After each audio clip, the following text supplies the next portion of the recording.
One of the things that I often faced in my clinical practice and with the students that I mentored was this confusion about acting.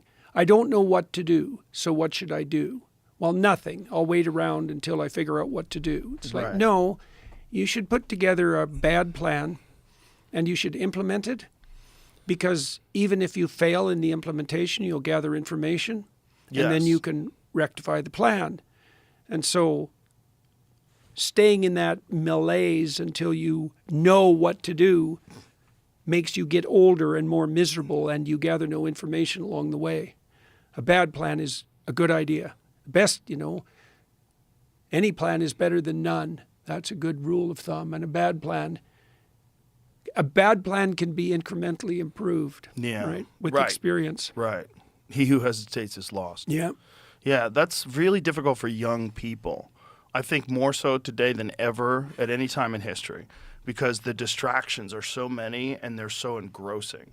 If you get out of high school, you don't know what to do, and then you start playing video games and you're on social media, a day can slip by like that. Yeah. A day becomes a week, becomes a month, becomes a year, and before you know it, you're 30. Yeah, right. And you haven't done shit. Yeah. And that's really common. That's really common today. And I don't think we can ignore those factors, the factors of just engrossing distractions. Yeah, well, and the algorithms optimize for short-term attention. Mm-hmm. So, it's a weird thing, because you could imagine that you would want a machine that offers you what you want, right? Because you want ads that are targeted to you, because you want to see a bunch of ads that aren't relevant to you now and then, because maybe you'll learn something. And content, well, why not have a machine shovel the same sort of things that you are interested in at you? Yes. That's a kind of curation.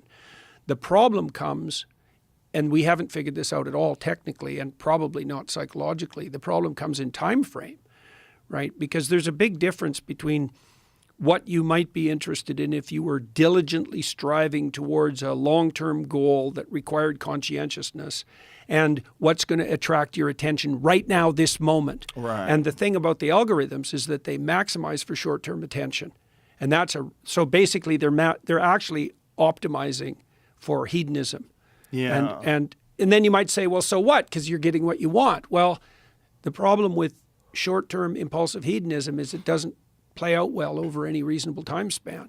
Yeah. Right? So that's why you have to mature, which is painful and annoying, but absolutely necessary and much better than the alternative. The alternative is exactly that's Peter Pan, right? Yeah. 30-year-old, I still haven't grown up, and I'm a little past my shelf life now too.